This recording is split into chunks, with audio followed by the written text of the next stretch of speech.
সকলোকে নমস্কাৰ বুলি কৈ ভোট জলকীয়া দেখুৱাইছোঁ, ঢেকীয়া দেখুৱাইছোঁ। এইফালে মন কৰকচোন কেঁচা পকা জলকীয়া, কৃষ্ণ জলকীয়া বুলি কয় আমাৰ এইফালে। ইছ মাই গড, কি যে লাজ কৰিছে বাইদেৱে চাওকচোন বাৰু। পটল আজি মানে সপ্তাহিক বজাৰ, সেইবাবে বিভিন্ন ধৰণৰ বস্তু লোৱা হ'ল। এইফালে চিঙৰা ভাজি, এইফালে বাকী ভাতকেৰেলা ভাজি এখন বনাব লৈছোঁ, ঢেকীয়া ভাজি, মানে বিভিন্ন ধৰণৰ। এইফালে পুৰি ময়দা মাৰি আছে এজনে, ধাই ধুই কামেই কাম। ভোট জলকীয়া বহু দিনলৈ সংৰক্ষণ কৰি ৰাখিব পাৰিব। চব প্ৰথমতে চাফাকৈ ধুই অকণমান ৰ'দত দি দিব, তাৰ পাছতে পানীটো শুকোৱাৰ লগে লগে এনেকৈ সৰহকৈ নিমখ দি কিবা বাকেট এটাত থৈ দিব। বহুত দিনলৈ সংৰক্ষণ কৰিব পাৰিব, অকণো বেয়া নহয়। আচাৰ নবনোৱাকৈ মানে কেৱল মাত্ৰ নিমখত থ'লেই হ'ব। কিন্তু ভোট জলকীয়াখিনি চফাকৈ ধুই পানীটো শুকুৱাই ল'ব লাগিব। এয়া বইল বনাইছোঁ, যিহেতু আমাৰ এই কেইদিনমান বইল চলি আছে, সেয়েহে মানে তিতাকেৰেলা ভাতকেৰেলা চব বইল। এইটো বেঙেনা কোনে কোনে চিনি পাইছে, ইমান ধুনীয়া। বাকী দুপৰীয়া সময় একদম এথালি এথালি উলিয়াই সকলোকে এনেধৰণে দিছোঁ। এইফালে আকৌ ছোৱালীয়ে বনাইছে এয়া কোমোৰা, আলু, বুট দালি, বিভিন্ন ধৰণৰ কিবাকিবি গোটাই লৈছে। আৰু তাই মানে কৈছে মা আজি মই বনাম। অকণমান কেমেৰাত আবদ্ধ কৰি নিজে নিজে মানে বনাইছে, নিজে নিজে কেমেৰাত কৰি আছে। মোক কৈছে মা পাছত তুমি এডিট কৰি শ্বেয়াৰ কৰিবা। ল'ৰা ছোৱালীবিলাকক এইবিলাক শিকাব লাগে, যদিহে ধৰক 20-22 বছৰ হৈছে আৰু বোলে তেনেকুৱাতে। আমাৰ হেৰিতে BA পাছ কৰিলে বাৰু ডাঙৰে ছোৱালী। সৰু ল'ৰা ছোৱালীক দিব নালাগে, ডাঙৰ ল'ৰা ছোৱালীক কিন্তু শিকাব পাৰে। এয়া মোৰ ল'ৰাটোৱে প্ৰায় জানেই দেই, সি যে 15 বছৰ বয়সৰ পৰা জানেই কিবাকিবি বনাবলৈ। এতিয়া কোমোৰা মিশ্ৰণ কৰি বৰাবৰ ভাজি আছে। মানে শনিবাৰৰ পৰা দেওবাৰ পালেহি আৰু ব্লগটো অকণ অকণকৈ দেখুৱাইছোঁ। এয়া বাকী কেনেকুৱা লাগিলে জনাব। এয়া এতিয়া আমাৰ ছোৱালীয়ে বনাই আছে পটল ভজা।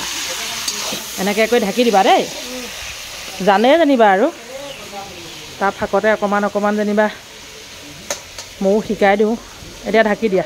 এইফালে মই কাটি আছোঁ গাহৰি। ল'ৰা ছোৱালীকেইটা ডিমাণ্ড বনাই দিব লাগে নাফাফুৰ লগত, নাফাফুৰ লগত ধৰক ঢেকীয়াৰ লগত, এনেধৰণে বহুতে খায় বাৰু। যে কি নহওক, কেনেধৰণে বনাম অকণমান কেমেৰাত আবদ্ধ কৰিছোঁ। ইফালে গাহৰি আলু কাটি গৰম পানী দি ধুই ল'লোঁ নিমখ দি।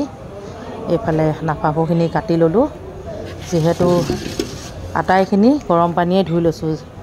কিয় কওকচোন, এই নাফাফুত বহুত ক'লা পৰুৱা থাকে, সেইবাবে। বাকী তেল গৰম হৈছে, এতিয়া লাহেকৈ পিঁয়াজখিনি যোগ কৰি দিছোঁ। আৰু কিবাকিবি দিয়া হ'ল, তেজপাত অকণমান, পাঁচফোৰণ ফুটি উঠিলে এতিয়া গাহৰি, আলু, নিমখ, হালধি জোখমতে সকলোখিনি একে চুটতে মানে একদম মানে ধৰক লগে লগে মানে যোগ কৰি দি ভাজিহে আছোঁ। আৰু অকণমান জিৰা ধনিয়াও দি দিছোঁ আজি, যি হ'ব হ'ব। অকণমান ৰেড চিলিও দি দিছোঁ, মানে কাশ্মীৰ ৰেড চিলি।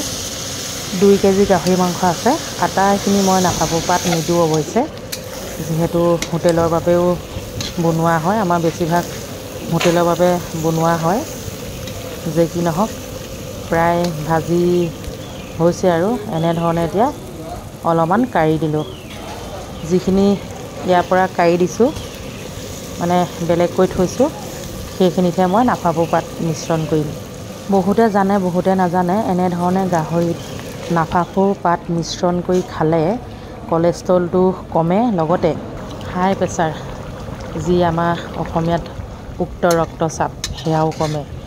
মই কিন্তু আগতে খাইছিলোঁ, এতিয়া বেমাৰৰ বাবে নাখাওঁ বাৰু। যেই নহওক, এতিয়া এইখিনি মই অকণমান গৰম পানী দি উতলাই ল'লোঁ, লগতে নাফাফু পাতখিনি মিশ্ৰণ কৰি দিলোঁ। কিন্তু লগতে ভাজিছিলোঁ দেই, প্ৰথমতে সুন্দৰকৈ ভাজি ল'লোঁ, দেখিলেই আপোনালোকে। অলপ তিটিকি তিটিকি লাগে, গোন্ধটো বৰ ধুনীয়া লাগে। যিসকলে মাংসত দি নাখায় তেওঁলোকে এক্সট্ৰাকৈ ভাজি বা বইল কৰিও খাব পাৰে। বহুতে হয়তো খায়েই বাৰু, মই আগতে ভিডিঅ' দিওঁতে বহুতে কৈছেই খাই বুলি। এয়া চাওক কি ধুনীয়াকৈ সিজি উঠিলে, মাংসখিনিও সিজিলে, পাতখিনিও সিজিলে, লগতে গোন্ধটো ইমান ধুনীয়া লাগিছে নহয়। মানে নাখাওঁ যদিও গোন্ধটোকে লৈ আছোঁ আৰু বৰাবৰ। বেমাৰৰ বাবেহে নাখাওঁ, এনেই কিন্তু আগতে মই খাইছিলোঁ বাৰু।